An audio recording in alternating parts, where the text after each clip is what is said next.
Greetings, everyone. This is Terry Naturally with Terry Talks Nutrition. We're here every weekend, same time, same station.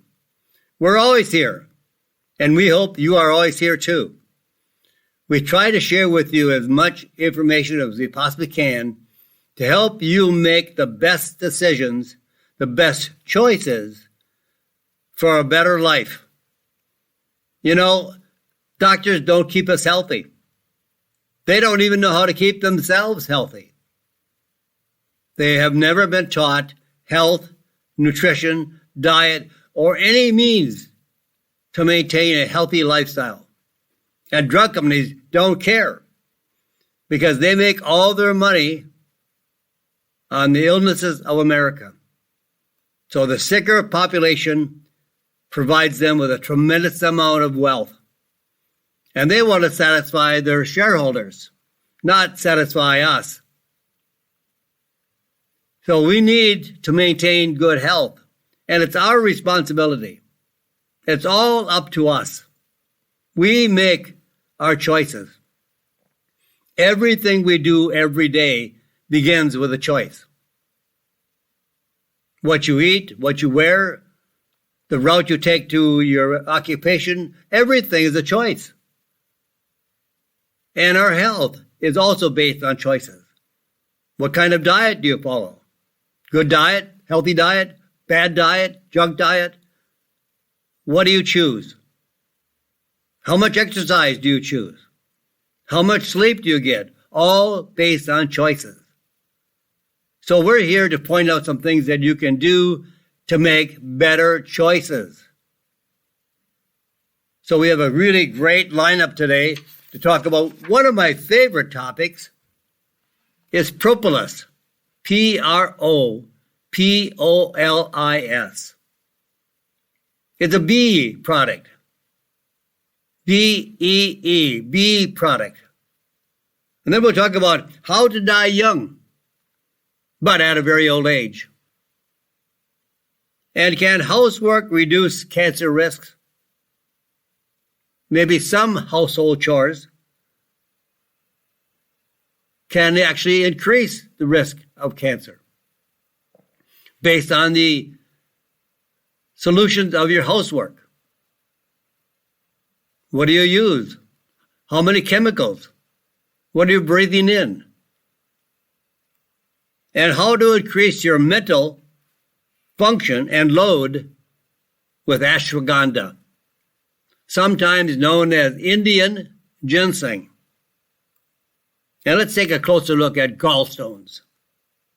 They can be very irritating, very uncomfortable, and may help you choose better food. And then we'll talk a little bit about why chocolate is so good for your heart. I love chocolate. My favorite ice cream is chocolate. I have not had a scoop of ice cream in many, many, many, many years. But if I had to cheat, chocolate ice cream would be on the top of the list. Chocolate almond ice cream. And then we'll talk about kids are going back to school shortly. So what are the good supplements for kids going back to school? We have a lot to talk about today, and we are here for the hour. So we want to go on and talk about the various topics that make a difference in the way that we choose our diet, choose our lifestyle choices. Propolis. More people are catching on to propolis. It's not a very common supplement. People just don't understand propolis, where it comes from, what it is, and why it is so important for a variety of reasons. While everyone has heard of honey, propolis is a bee product as well, but many people don't recognize it as a bee product. And everybody has a different opinion of propolis. One lady said, I'll never, ever, I gave a lecture on Propolis, and she said, I'll never, never take Propolis as a supplement. I said, why? She said, well, it's bee vomit. No, it's not bee vomit. Actually, what it is, it's a collection of plant life that comes from the surrounding area where bees populate, either in a hive or a colony. Bees want to protect their hive. They want to ensure the cleanliness, and they want to make sure that nothing contaminates the colony or the hive. Just one small viral infection could cause complete death of the colony. So they go out. There is an army of bees that go out and collect resin and plant life biologically active compounds from vegetation, from trees and shrubs and buds and leaves and flowers, and they bring it into the hive, and they, along with their saliva, and I think that's where she thought it was vomit, they just use their saliva because there are so many enzymes, bee enzymes in the saliva, and they mix beeswax with the plant vegetation and make it into what is often called bee glue or bee putty, produced by the bees from the resins gathered from nearby plants, used to reinforce and to protect the hive. It's their home. They're smart. But you know, propolis is not really new. I've done a tremendous amount of research because it's one of my favorite ingredients. It contains over 300 biologically active compounds. Now, drugs are one molecule, one ingredient that targets one target, one pathway. Propolis is 300 different biologically active compounds, and it has been used for, well, there is records that go back 300 years before Christ. It goes back to almost probably to the beginning of the world. And there are over 4,000 published studies on propolis in the PubMed database of medical research articles. It is a very powerful substance. And it's so safe. There virtually has no side effects. So I'm going to talk a little bit about the many benefits of propolis. It's eye-opening, brain-boggling as to how many benefits we can benefit from by using propolis. Even kids, as young as infants, can use propolis. It's antibacterial, kills off bacteria. More safe and better than antibiotics. It showed antibacterial effects against over 30 different bacteria, including the antibiotic-resistant infection bacteria. When bacteria cannot be killed off by antibiotics, it's resistant to the antibiotics, propolis will kill all pathogens, including viruses.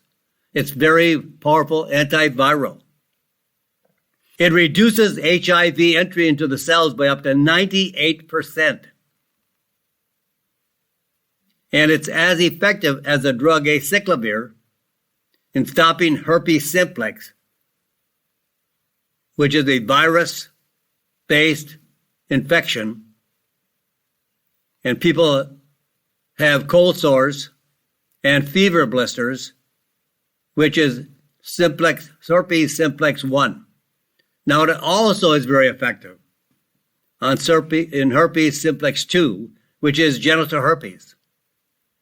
And it was tested on over 400 patients, half the patients, 200 of them, were placed on Propolis. The other 200 took acyclovir, an antiviral drug produced by Glasgow and Pfizer.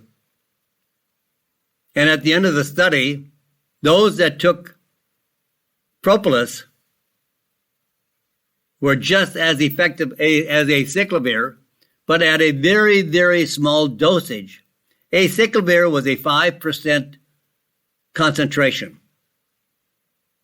Propolis was 0.5%, much, much less, but it was more effective, or at least as effective, as acyclovir. Also antifungal. I get it. I'm so excited about this. I'm trying to get everything I can in. It's antifungal. Kills off fungal infection. In a test against 15 common fungal pathogens, including Candida albicans, Propolis stopped almost all fungal activity. It's a very powerful antioxidant. Propolis increased glutathione levels by 50% in prostate cancer cells. That is very health promoting. It works extremely well on targeting breast cancer in women and prostate cancer in men. It's also anti-inflammatory, reduces inflammation throughout the body. And here's a new study that I referred to earlier, the HIV study, and how the HIV patients benefited from Propolis. Infection with HIV speeds up the body's aging process by as much as 5 years. These patients at high risk of aging-related chronic conditions like liver, heart, and kidney disease don't have much hope. But now with Propolis, they may have. What about oxidative stress, which is believed to be a major contributor of premature aging for these patients? In a double-blind placebo-controlled trial in 40 patients with HIV who were also receiving standard drug treatments, found that the researchers tested the effects of Propolis at neutralizing oxidative stress. The results of this study versus placebo. The patients treated with Propolis, about 200 to 400 milligrams a day, small dosages, had significantly lower oxidative stress levels and increased antioxidant activity. That means it protects the cells from premature aging or dying off or being tweaked metabolically to cancer or some other disease. Of this study, the researchers concluded that Propolis could be helpful in delaying the onset of the chronic diseases that are so common in HIV patients. Now, what about COVID-19? Propolis here comes to rescue that kind of infection as well. COVID cases and the numbers of cases began to climb over the summer, with hospitalization up 10% in late summer. Researchers tested the ability of a purified, concentrated Propolis called Propolis EP300. You might want to jot that down because that's the one that is the most studied Propolis.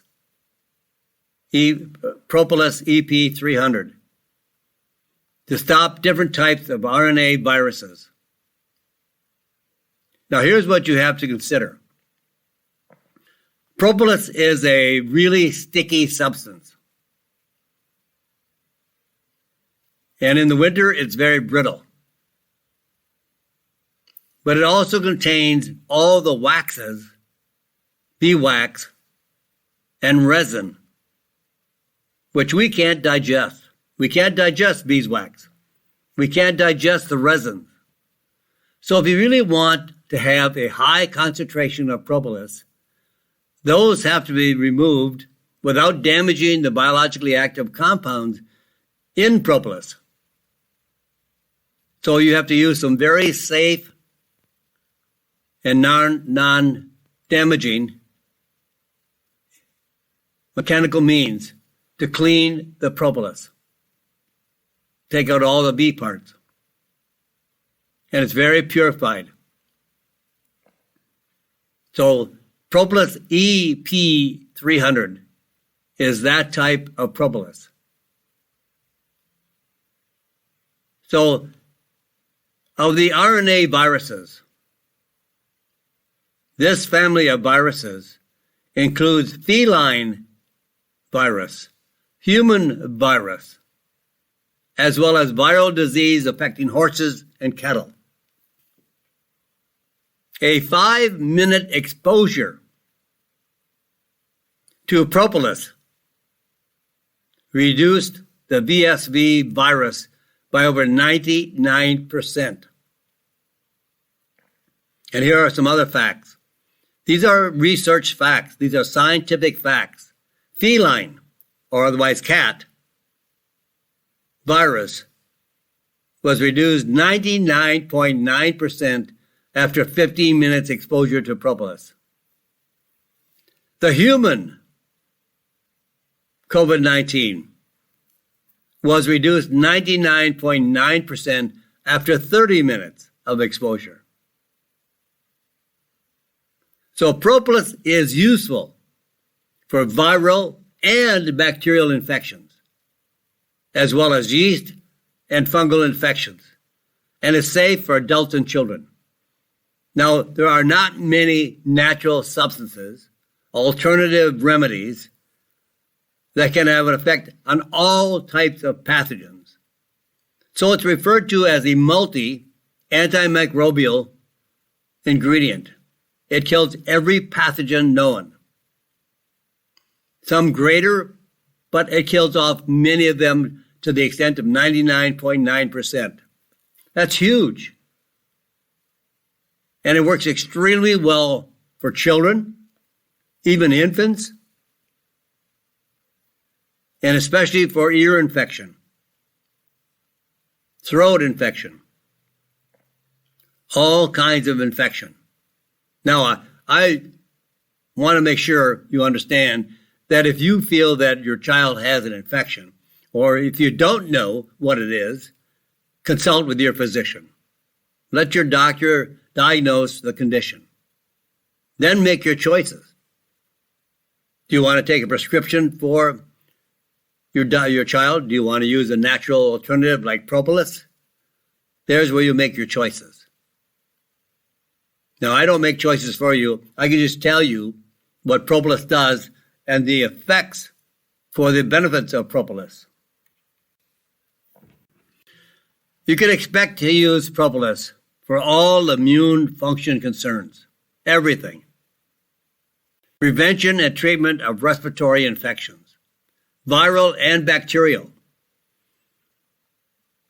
Antibiotics kill off bacteria, but most infections are caused by a virus. So if you go in with a cold or flu, 99% will be a viral infection. But doctors want to be so helpful, and I don't know why, but they'll give you an antibiotic. And less than 2% to 1 to 2% are the viral infection and colds caused by a bacteria. But now with propolis, you kill everything, viral and bacterial, as well as fungal infection, like the common cold, influenza, ear infections. And it also is a very powerful general immune tonic. Keep your immune system functioning at peak optimal levels throughout the year, You don't have to wait till you get a cold and flu to use propolis. Propolis can be your preventative remedy so that you don't have a infection. So when you come into contact with somebody who has an active infection, they may not know it, you don't know it, but all of a sudden you come down with an illness. Keep your immune system running smooth at a peak optimal level. Propolis kills off candida and many other fungal infections, canker sores, fever blisters, and also peptic ulcers. Any infection in the gastrointestinal tract area and cancer. There are many, many studies that indicate that propolis works as effectively as drugs for the treatment of cancer and the prevention of cancer, and actually makes drugs more effective. So when a cancer patient has accepted the prescription from their oncologist and they're taking a cancer drug, propolis can make that cancer drug more effective, less toxic, less damaging to the brain cells and liver cells,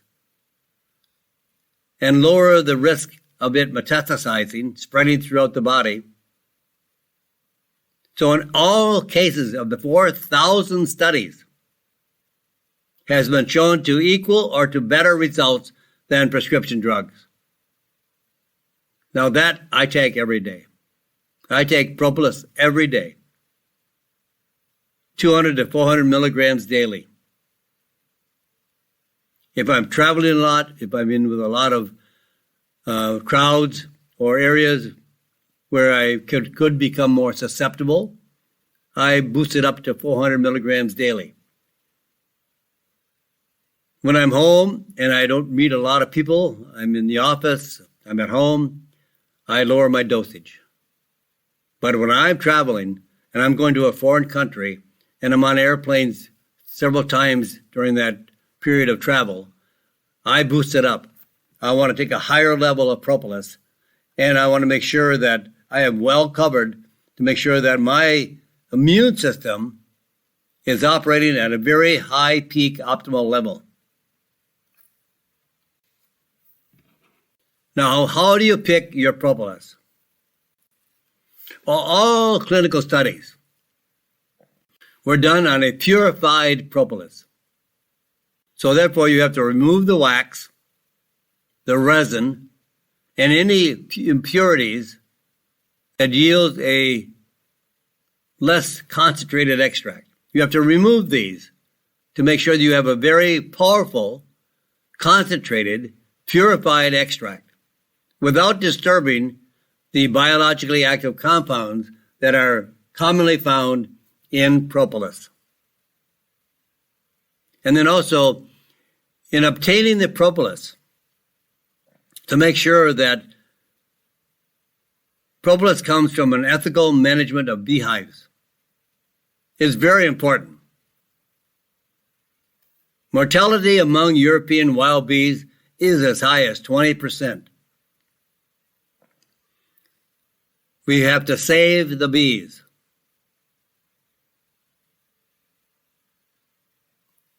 And as I was saying, take 200 to 400 milligrams daily. There is absolutely no adverse effects, no side effects. Very safe for kids.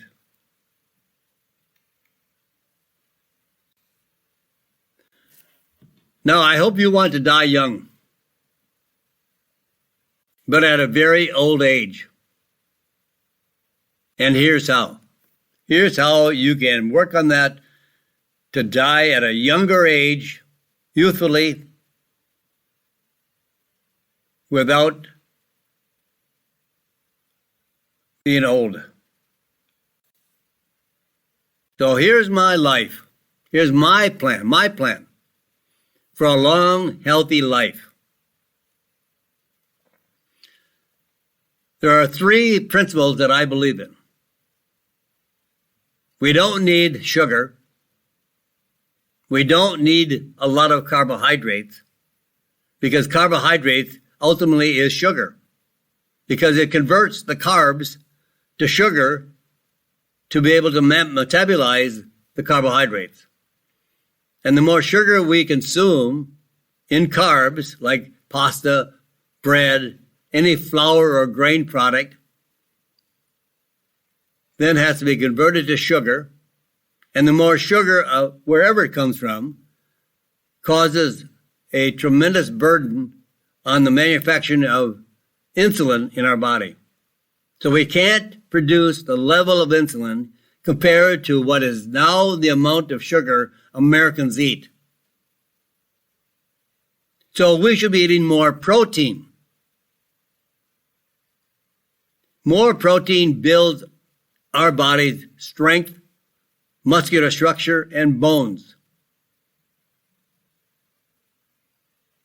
There are 20 amino acids that make up protein.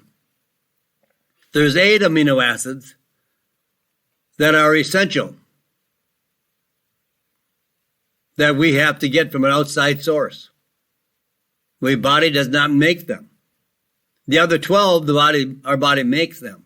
So that's why we need more protein and healthy fats, more fat than protein, and very little carbohydrates. So I start my day off with a protein drink. I use enough water in the blender just to cover the blades, a cup of berries, all different kinds. I choose one kind for a few days, then I change the berries, but my favorite is aronia berry. Then I add 2 or 3 raw eggs, mostly 3. And I should also caution you to let you know that raw eggs can be susceptible to salmonella and could cause you to be ill and sick and have diarrhea and stomach problems. It's not a fun thing to go through. But I have eaten raw eggs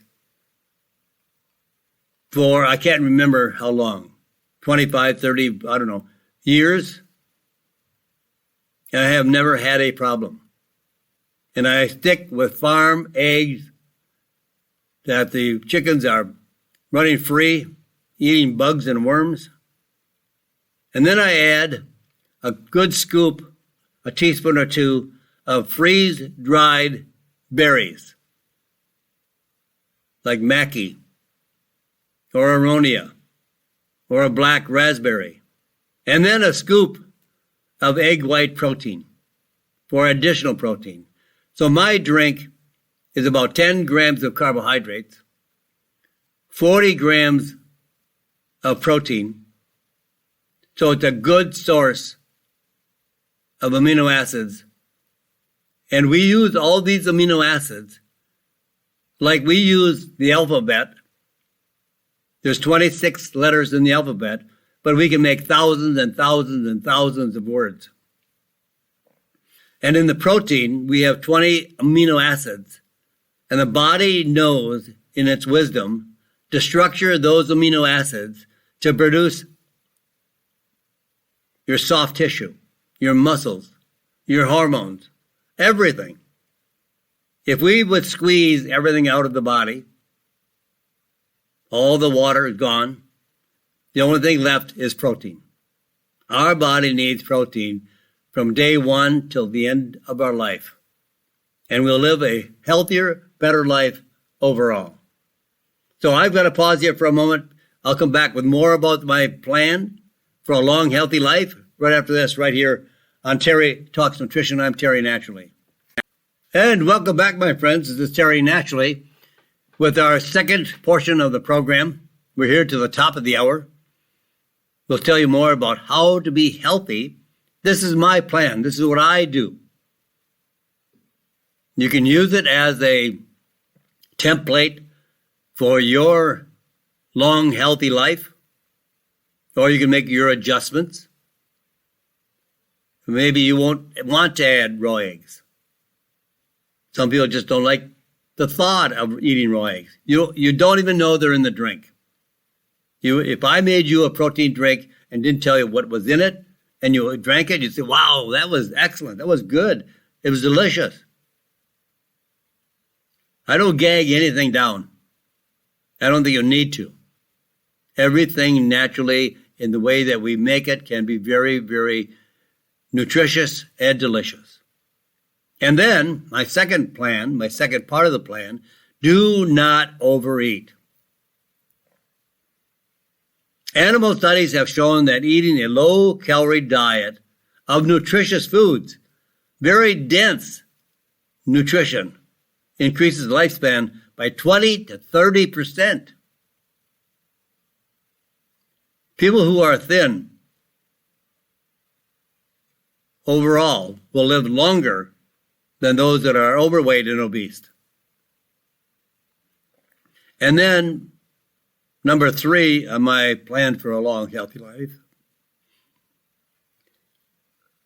live a life of movement. Movement burns calories and strengthens muscles and bones. Try for at least 30 minutes of movement a day. But even 10 minutes would be of some benefit.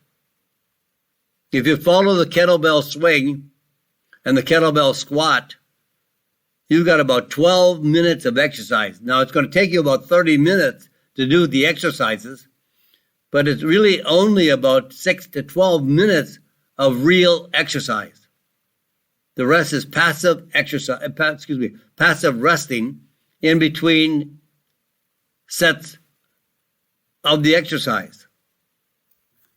But you can find more of my suggestions on diet and exercise on terrytalksnutrition.com.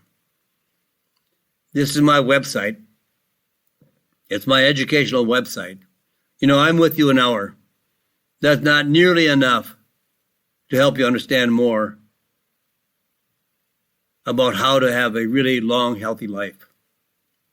So go to my website, you'll learn more. You can listen to my radio shows that you may have missed. You can take them with you wherever you are. You can subscribe to my newsletter. I write a newsletter every week, and we send it to your email address every Friday. You can also find my books on my website. I wrote 10 to 12 to 15 books. Very informative, very easy to read, very friendly to read. I don't use a lot of science. I just tell you why it works and how you can feel better overall. Now, can housework reduce cancer risk? But I also think it can actually increase cancer risk if you're using a lot of chemicals in your housework cleaning. Now, high intensity exercise or just activity in your everyday life can make a difference in your life. Researchers in Australia analyzed data from over 20,000 non-exercising adults with absolutely no history of cancer, average age of 62, who were actively trackers during the study period. And they wore these active trackers during the study to track their activity. The researchers cross-referenced this data with the participants' health records for 7 years. 7 years in advance, looking for any incident of cancer. The results these researchers found, 3 to 5 minutes daily. That's why I'm talking about you could use my plan, use 30 minutes of exercise every day, but you can use a lot less exercise if it is of a intense burst of exercise. So from this research, 3 to 5 minutes daily of short burst, vigorous physical activity significantly reduce the risk of kidney, bladder, stomach, and lung cancer by up to 32%. Now, we're not talking drugs. We're talking just moving, just having high-intensity activity. We have such a lazy, laid-back American lifestyle. Too much food, too much rich food, too much sugar, too much carbohydrates. We are primed to be a very sick country. And when you're doing this intense exercise, there is no formal workout necessary. This study found that 1 or 2 minutes daily chores that get you huffing and puffing, like carrying heavy bags of groceries, going up and down and around with kids and dogs, was all that was needed for protection against cancer. I follow a gentleman by the name of Dan John. Dan John was a very elite athlete, and I think he was a discus athlete, throwing the discus. And what he likes to tell people is, do things that will increase your quality of life functionally, like loading your back hatch or your trunk with groceries, or carrying out 2 big bags of groceries. All these things we do naturally. So if you're going to exercise, try to use exercises that improves that functionality. So he believes in pushing things, heavy things, pushing things, pulling things, and carrying things. One of the best exercises you can get is to have a heavy bag, depending on what heavy means to you. For some people, heavy means 10 pounds, and for some people, it may be 50 pounds. But have a bag that you can bear hug and then walk 100 yards, or whatever you can walk, and set the bag down and rest, and then pick up the bag and bear hug it and walk another 50 or 40 or 30 or 100 yards. Or do what is called the carries. Get a kettlebell and do the suitcase carry. So how do you carry a suitcase? On one side of your body, right? You carry your kettlebell on one side of your body, because your body is fighting to stay aligned, and walk with a really good posture, walk somewhat briskly, but make really good steps. Maybe go 30, 40, whatever amount you can. Set the kettlebell down, rest a moment, pick it up on the other side of your body. First you went down with your right hand carrying the kettlebell. Now come back to your starting position, carrying it in your left hand. So now you're getting both sides to work independently of one another. Gives you more strength overall. So when you're carrying something, every muscle in your body is fighting to help you manage that weight. And you aren't just doing bicep curls. You're not just doing tricep push-ups. You're actually working every muscle in your body, your legs, your back, your arms, everything. And that's what makes you more fit than working out with weights.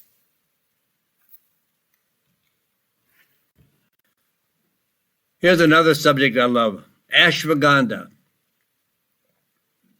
commonly known as Indian ginseng. I don't know why, but some reason ginseng does not grow in India. It's not one of the Ayurvedic herbs of India. But ashwagandha is commonly known as Indian ginseng because it has many of the same properties as ginseng. And there are so many good studies to show the benefits of ashwagandha. And here is one that I ran across that I thought would be interesting to you. Better mental control with ashwagandha. And this study reviewed healthy young subjects. The participants were young and healthy. The average age was only 23. And they underwent cognitive function testing to establish a baseline measurement, and then a week later took the same type of test again after receiving just a single dose of ashwagandha, 400 milligrams. The cognitive test measured reaction time, attention, accuracy, short-term memory. The researchers found, based on the results, after treatment with ashwagandha, the participants of the study experienced increased reaction time, better memory, especially as the test increased in difficulty, better attention, and less mental fatigue. The researchers concluded that ashwagandha improves executive function. The mental skills that allow us to plan, focus attention, remember, and juggle multiple tasks. So these are the functions of an executive, using their mental skills that helps them plan and manage the company, how they can focus their attention.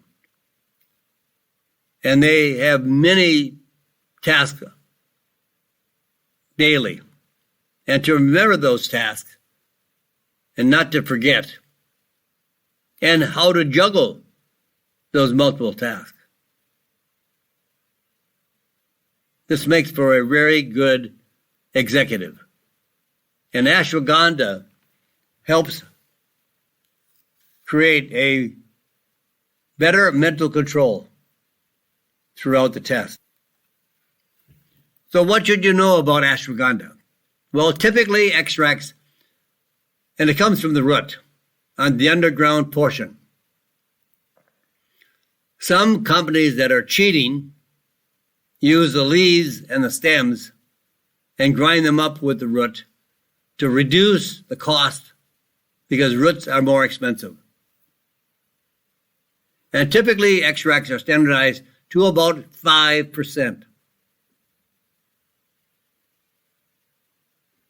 And these compounds, called with lanolines,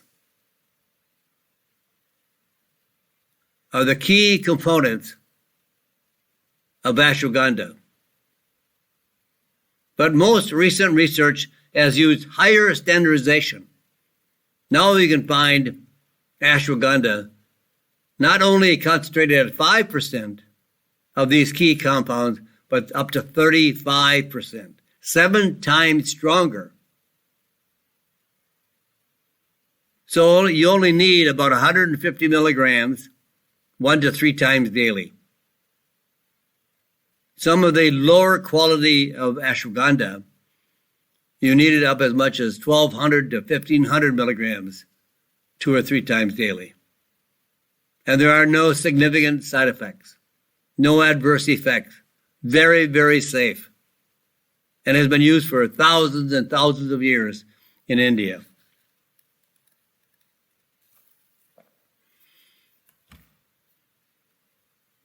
Anyone who has had gallstone attacks really understand the pain. So let's take a closer look at gallstones and why they crystallize. So gallstones are crystallized deposits of digestive fluid that form in the gallbladder. And there are some major risk factors that cause people to be, I guess I would call them gallstone formers. They form more gallstones than most other people. Why? Well, number one, obesity. when you're overweight, diabetes type 2, and if you're female.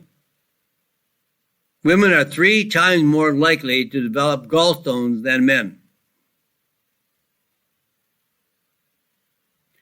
And losing weight too fast. Rapid weight loss. Because the liver has to metabolize the fat from losing weight. It secretes more bile, which can form a gallstone. You know, the liver produces bile, and it dumps it into the gallbladder as a reservoir. And then when we eat, or we are thinking about eating, more bile starts to flow from the gallbladder into the digestive tract to help digest fats. And gallstones are associated with a significantly increased risk of gallbladder and liver cancer. One study found that 75% of patients with gallbladder cancer also started with gallstones. So gallstones lead, in many cases, to gallbladder cancer. Now, the right diet can prevent gallstones. And you might think that sounds funny, but the best way is to avoid a low-fat diet. We need fat, all forms of healthy fats, both monounsaturated and saturated, not polyunsaturated. Polyunsaturated are pro-inflammatory. They're highly rancid, and they are highly oxidized. All vegetable oils, otherwise known as seed and nut oils. Over 50,000 men between the ages of 40 and 75 were surveyed every 2 years for 12 years, including collecting data on diet and incidence of gallstones. The results of this survey: the highest carb intake, bread, pasta, cakes, pies, cookies, you name it. Anything made from grains or the grain flour. And when they had the highest carb intake, it was associated with a 59% increased risk of gallstones versus low carb intake. Looking at starch intake only, high starch intake was associated with 43% increase risk of gallstones versus low starch intake. High carb intake, the American diet.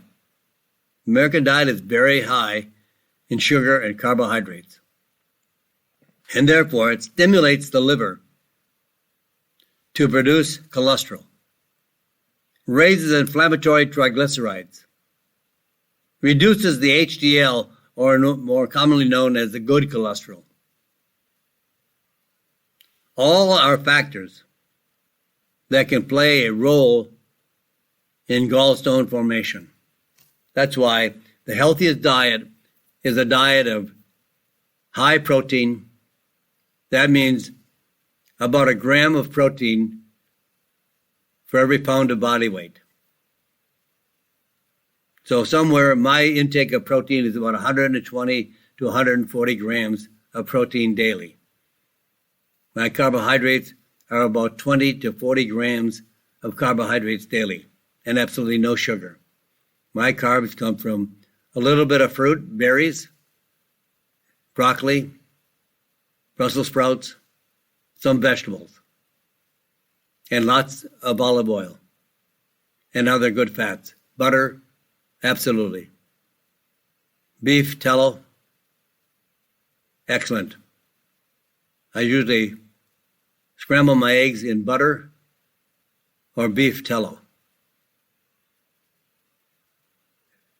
This helps to lower the level of carbohydrates, to lower your risk of all diseases. Carbohydrates and sugar are the culprit that make us at a higher risk of diseases. Now, a little bit of chocolate is not so bad. In fact, it's good for your heart. Previous research has found that chocolate is beneficial for blood pressure and the lining of the blood vessels. In a newly published study, researchers looked for an association between chocolate intake and coronary artery blood vessels supplying the heart and preventing diseases. They combined results from 6 studies on coronary artery disease with a total of 336,000 people participating in the study who had reported their chocolate intake. And the results compared with rarely eating chocolate at least once a week, just once a week, reduced the risk of coronary heart disease by 8%. Dark chocolate, not milk chocolate. A small serving of dark chocolate with a high percentage of cocoa, I like 100%, 90% is good, at least over 70% is good, and this will maximize the beneficial effects of the flavonols that minimize calorie and sugar. So chocolate has a place, if not overdone. Even good things taken to excess are not beneficial. Moderation, including moderation, is the way to go. So that, my friends, I'm all out of time. I'm ready to wrap up today's program. I just want to remind you that you can find us here every week. Every weekend, same time, same station. We're here to help you. And if you think anyone else can benefit from our health tips, tell them to join us right here every weekend. Or go to my website, terrytalksnutrition.com, and there you can listen to the radio show live or on demand. So that, my friends, say a prayer for this crazy, crazy world. We're in deep, deep hole right now. God bless you, my friends, and God bless this great world. Thank you for listening to Terry Talks Nutrition Weekly Show. Don't forget to subscribe and leave a review on your favorite podcast platform, including Apple, Google, and iHeartRadio.